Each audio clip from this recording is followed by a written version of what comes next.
લેન્ડસ્લાઇડ્સમાંથી વિનાશનો સંપૂર્ણ સ્કેલ કે જેણે મંગળવારની વહેલી સવારે લગભગ સમગ્ર મુંડક્કાઈ વસાહત અને નજીકના 2 ગામોને નાબૂદ કરી દીધા હતા તે સ્પષ્ટ થઈ ગયું હતું, કારણ કે મૃત્યુઆંક 276 પર પહોંચ્યો હતો, જ્યારે બચાવકર્તાઓ મોટા કાટમાળમાંથી બહાર કાઢવાનું ચાલુ રાખતા હોવાથી સંખ્યા વધવાની સંભાવના છે. 200થી વધુ લોકો ઘાયલ થયા હોવાના અહેવાલ છે. કેરળ સરકારે બુધવારે પુષ્ટિ કરી કે 227 લોકો હજુ પણ ગુમ છે. Army, defence security corps, national disaster response force અને forest and fire and rescue સર્વિસના કર્મચારીઓએ પૃથ્વી મૂવર્સ સહિત સ્વયંસેવકો અને બચાવ સાધનોના સમર્થનથી અસરગ્રસ્ત વિસ્તારોમાં ફેલાયેલા કાટમાળથી બહાર કાઢ્યું.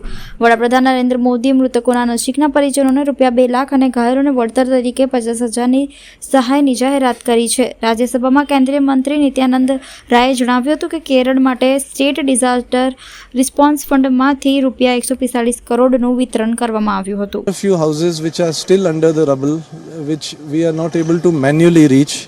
So we have moved one JCB, that's engineering earth moving equipment, and as about an hour ago with the JCB effort we were able to lift up the rubble and the fallen roof of one of the houses and we pulled out 2 bodies from there now. But as I was saying earlier, now the chances of too many casualties are much lesser. I think the worst is behind us now.